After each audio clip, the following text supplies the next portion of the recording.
Hey everybody, welcome back to Be a Warrior podcast. I'm so happy you're here. If you're a first timer, welcome. And if you have been with me through the years, I appreciate you. Thank you for being here. Thanks for subscribing. So last week I had on a guest speaker, which for those of you that have been following me, you know I usually only do in April, but I'm starting to branch out. 5.5 years of doing this podcast, and I'm finding there's so much value in hearing in phases of our lives, different people speaking into our lives. And last week, Dr. Hugh Herr out of MIT was on to discuss the procedure I just had done over at Mass General in Boston on June 20th. I am 4 weeks out. I am back at the gym. I am really happy that it's healing well and I'm feeling great. Haven't been on any pain meds since July 2nd. So I'm feeling really on top of the world. But what I'd like to address today is something that I learned. And if you've never been here, I do a lot of talk about my journey because I can speak from the heart, I can speak real, and I can speak with experience. Whatever you're going through, and even if you're an above knee amputee just like me, your experience is going to be so different. And I want you to remember that. But if anything I say rings true to you, and can help you navigate where you're at, I really, really hope you find some value in that. And so here's what I'm thinking. I was 6.5 years healed from my amputation back from December of 2018. And actually feeling like I was living a great life. I've talked to a lot of amputees, and you get everybody from the person that just cannot heal well to those that struggle with their fitting or the prosthetist, for those that have to have revisions, to all the way to the opposite extreme, Paralympians. And there's a million of us in between. But all in all, I have to say I am very fortunate on how I healed, how I accepted my prosthesis, and how active I've been able to become. And then along comes this opportunity to do a revision surgery. Now, I'm a believer that God has a big plan for me. And I thought, why would this be dropped in my lap after 6.5 years of doing well? What could this be? Now, I don't know, maybe I enjoy the struggle or the challenges. I am very competitive, so it's possible. And I'm not a big fan of going through surgeries, but I tried very hard to stay away from any what ifs in my mind, no mental games going on this time around. But I also strangely got very excited about, if I were to do this surgery, what would be God's plan for me? Like, what does he see in me that can help somebody else? And that's how I take this. Every time something happens to me, I think there is a reason, which I think keeps me going. Basically, it motivates me to speak truth, to be transparent, good times and bad, celebrations and defeats, because in every lesson in life, we get better and we learn more about ourselves and the world around us. And setbacks are definitely the best learning experiences. So here I am 6.5 years out, and quite frankly, it's kind of like childbirth. You kind of are like, oh, the kid's so cute, I can't wait to have another one. You totally forget about the pain, the struggles, how hard it was, midnight feedings, never sleeping, all that stuff with childbirth. That's how I kind of felt with amputation. Like, all these new people I were meeting that are just going through it, like, is this kind of like how it's going to be? Will I get better? Da, da, da. And I'm like, wow, I've forgotten a lot of those little points that I struggled with. Not that I wanted to go through that again, but I thought, well, maybe that's why this opportunity arose for me. And I thought, well, only if something really big and drastic showed up on a CT scan when I was deciding if I should do this or not, would I even remotely think about doing it. And sure enough, in God's great humor, a CT scan showed a foreign object falling out of my femur. Yes, and I have it today. For those of you that are watching YouTube, this was the thing that was in my leg, hanging out of my femur. It's huge. It is about a 1 inch long plastic cork slash plug. It's probably about the diameter of a quarter at the top and a nickel at the bottom. And it was hanging out of my femur. So, yes, I did ask the doctor if I could have it. I figured it's like a trophy. I'm going to have to figure out what to do with it because I had that for 6.5 years and no one could explain some of the really sharp phantom pains that I was feeling. And for those of you that don't know what phantom pain can feel like, you maybe have heard of it. My phantom pain from this thing, at least what the doctor said was definitely causing it, was like in the shin that's not even there anymore. It felt like someone was taking a knife between the shin bone and that calf muscle and slicing right down the shin bone. And it would be a jab and slice, a jab and slice. Then it would be quiet for a little bit and then jab and slice. And that could go on for days. And not every step felt that way, but it was definitely in tune with a step. And then occasionally I could just sit there and it would just hit me. And so I'm really excited that's out. And that was, like I said, that was very humorous in some respects, frightening, but humorous. And also, that theory of at least I know why something was happening. It sucks that it was in there. I can't believe it was falling out. It caused a bursa and it was causing really bad pain. But I had an answer for the pain, and I can't wait to fully heal and appreciate that not being there. So, with all that being said, what I wanted to really address today was the fact that starting over is exhausting, plain and simple. It's eye-opening. I'm taking this as a learning curve and using it to help others is what I'm hoping. In the last 2 days, so I said Monday I'm going to start working out. And I've been at the gym the last couple days and it has been phenomenal because everybody was rallying around me. People that have known me hadn't seen me for like 6 weeks, and that's not normal because I was gone for 4 weeks with the surgery or since the surgery.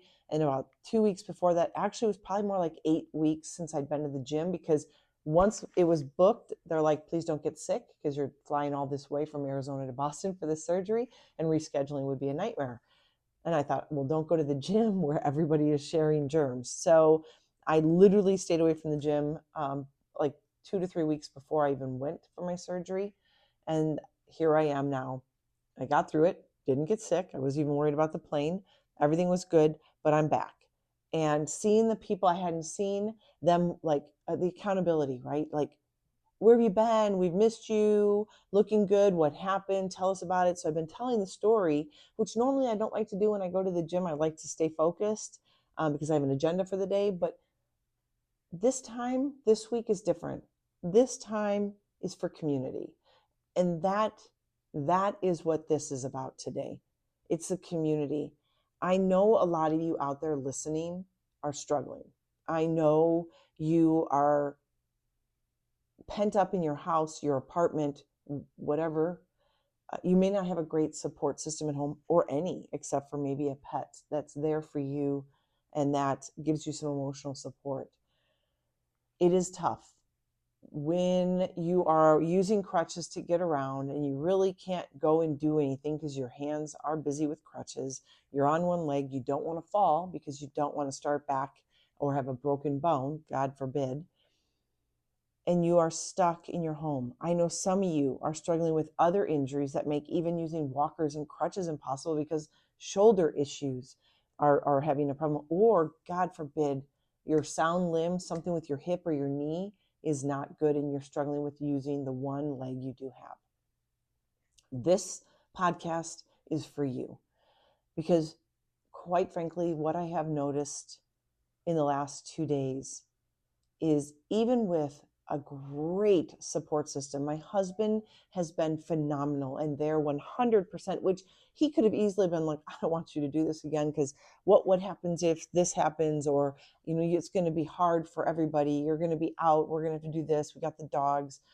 But he supported me all the way. I have a son that's living at home that's off for college break right now, and he's here for me. I have my 2 dogs and friends that have come by to visit or met me for coffee. And I'm so blessed beyond measure.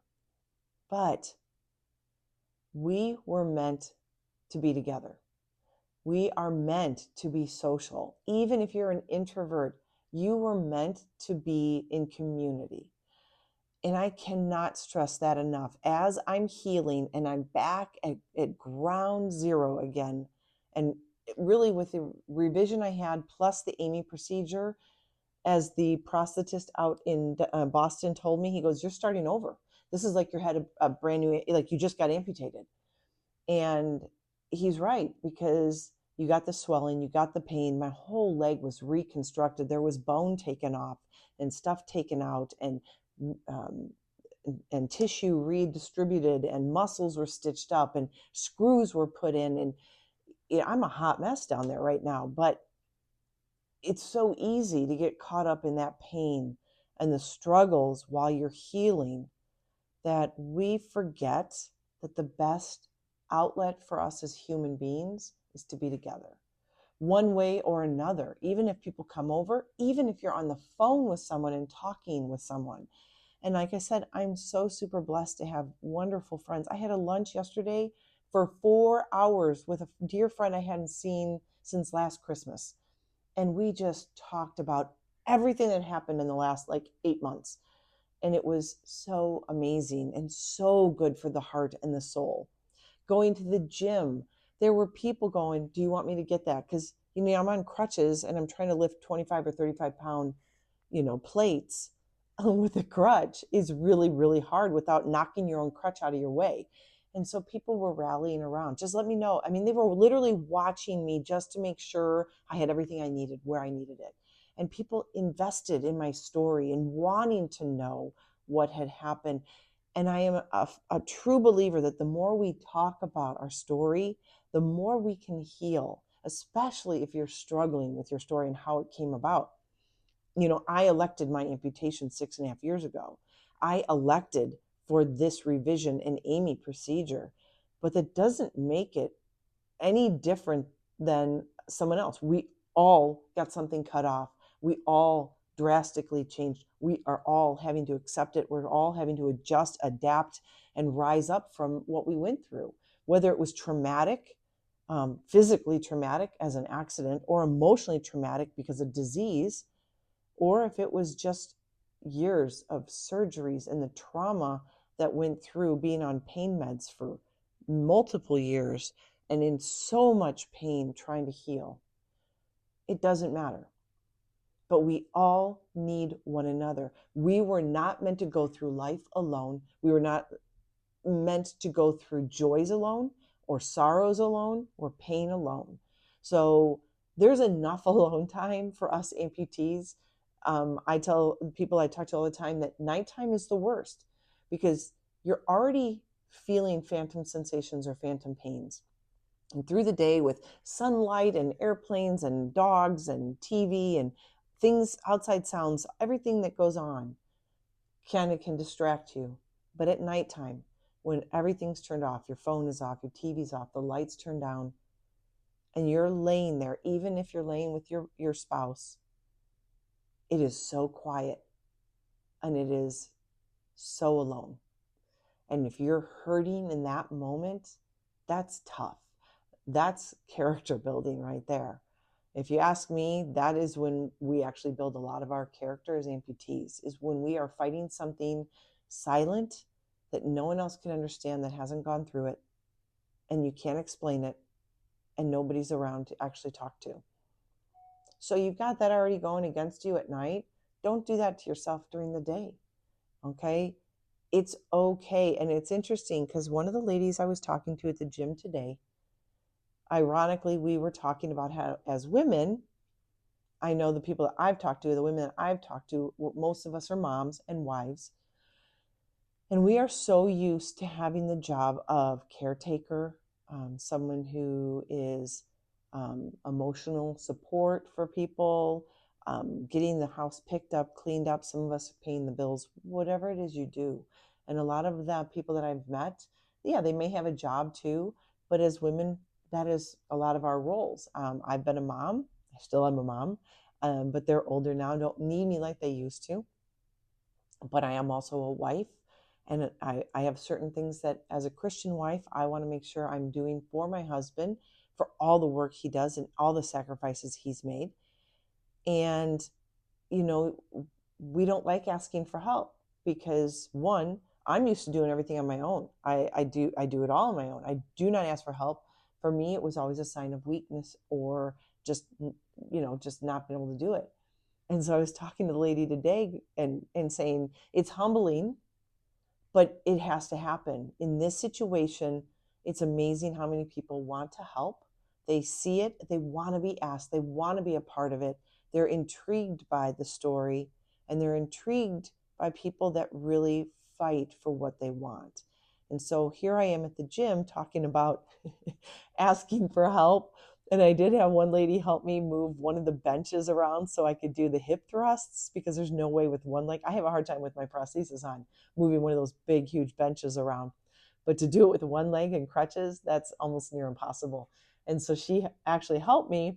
And then the next breath, I'm telling this lady about all this, got to ask for help, got to ask for help. And what do? I go to the next machine. I'm like, okay, I'm not going to put 35-pound weights on, but I'm going to pick 25 pounds. And I'm only doing these bench or the leg presses with, that on there, 50 pounds with one leg. I'm going to just do that. And I'm trying to carry over a 25-pound plate with my crutch in hand and the plate around my knuckles. And it's clanging against my crutch. And the lady's like, didn't you just say ask for help because we should be doing that? And I'm like, yeah. So she went and got the other 25-pound weight so I didn't have to do it. So thank you for those of you that have helped me today and yesterday in the gym. A little nod to you ladies. But it is a place we need to be. And I think when we allow people into our story, when we allow people into our lives, and when we allow people to help us, as much as it helps us grow and understand the dynamics of relationships and community, it also gives those people a sense of purpose and joy, because they ask because they want to help. They ask because they are curious and want to be a part of your journey. And you know what? Those are the moments that fill my bucket. I had someone yesterday at the gym say that I'm an inspiration. And I know there's a lot of amputees that hate that saying, but quite frankly, if I can inspire one person to keep moving, I don't care. I don't care, because I think it is inspiring to see someone against the odds, up against the ropes, and still trying to drive forward to do what it is they want to do in their life. So I'm not going to shun anybody that says that that I'm inspiring them when I come to the gym with one leg and crutches. I'm not stopping my life until it's perfect. You know what? I'm never going to have a perfect life. It's never going to be a perfect fit, never going to be a perfect feel. There's always going to be something that wants to hold me back. I'm too tired. I'm not feeling great. Phantom pain, you name it. We could have 1,000 excuses while we wait for the perfect day to go to the gym and feel perfect. And it's just not going to happen. That's not life. Life is dirty. It's messy. It's, get down and get gritty kind of things. And that is when we excel. That's when we inspire. That's when we help somebody else that we don't know is fighting a battle, that is watching us and doing what we're doing, because if they can do it, I can do it. And I will take that role any day of the week, because it's important that we share that in community. We share our weaknesses and our struggles. We share our triumphs.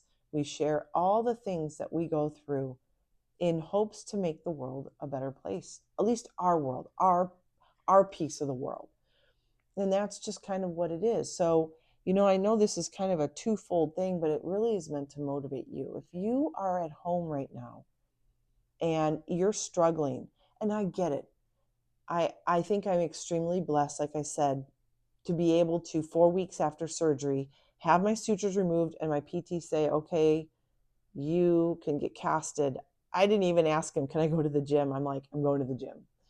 One, because I needed it. Like that is my sanctuary, to go in there and to be the competitor and to motivate myself and to push my limits to see what I can do. And I want to see what I can do 4 weeks after surgery. And then I want to see what I can do in 6 months after surgery. I want to see growth. I want to see change. And I want to keep moving forward. And in those moments, like I said, I usually find something that motivates me to do this week's podcast or next week's podcast. And this week it was the fact that I got back to my people. The gym, I have 3 places that I feel I belong and loved: my family and my home, the gym, and with my horses. And those 3 places fill me up. They make me feel unstoppable. They make me feel loved. I'm grateful there. I'm loved there, and I feel complete. And being at home, yeah, I did my time. I did what I had to do when I was told to settle down and sit still. I did that. And in those moments, I figured out other ways that I could connect, whether it was talking with my dad on the phone while I have him. Well, if it was just cuddling with my dogs who missed us after being gone in Boston for 2 weeks while I went through this, whatever it was. But ask yourself, are you still sitting still and not having community and finding friends and connecting? And are you down in the dumps? Are you struggling right now emotionally? Are you struggling with the way you feel about yourself and about your spot in life right now? And yes, we all go through things. And maybe this is not the time. Like if someone had preached this to me 3 weeks ago, I'd been like, yeah, I was told for 2 weeks I needed to chill out. I have my sutures in. I've got to be quiet. I've got to be good. But now I'm past that. It's time for me to move on, and it's time for me to get moving. I can't keep using that as an excuse. So this is your call to action this week. I want you to find your community. If you're a lady and you're an amputee, jump on my Wednesday night chats. I have 2 chats, one at 4 p.m. or 8 p.m. Eastern time on Zoom. Check it out on Facebook events. Every Wednesday, unless I'm out of town and cannot get to my Zoom, we meet. And it is for anybody who is a female amputee or about to become an amputee that just needs to find her people. We are there for you. It's a great, small, supportive group. It's not millions of people. It's like literally 30 people, and not all at the same time. So come join our community. If you're somebody else and you're looking for community, find it through your church, a local organization, through a Facebook group, a meetup group in your area, anything. Connect. Even if it's one friend, like yesterday's lunch with my friend made all the difference in my mood and demeanor the rest of the day. It was a blessing and a joy to talk, but also to listen, to be there for someone else and forget about what I've been going through. It's time for you to step forward. Now, no, you may not be ready to go to the gym. You may not be able to be there, but you better find a community. Like I said, my community is individual friends, but when I want a big community and liveliness, I go to the gym. And there I find my people, and the people that are cheering me on and lifting me up when it's hard. It keeps me motivated, and that is how I function. So what is it that you need? What community do you have? Where can you reach out to find community that will support you? But remember to also be a listener. Be a part of the community, not just taking, but giving. And that would be my call to action to anybody out there who is struggling with solitude and loneliness and depression and just feeling bad about yourself. I mean, pity parties are okay, but you can't let that dictate every single day for weeks. That's a bad place to be. Pity party in your shower, cry it out, and get back up on your feet and let's go. And no matter what, you can find some solace in knowing that there is people around you that care and love you just like you care and love them. So get out there and find your community. It will do your heart and your mind so much good, even if you're stuck in limbo physically. So get out there, find your community, have a wonderful rest of your week. And as always, be healthy, be happy, be you.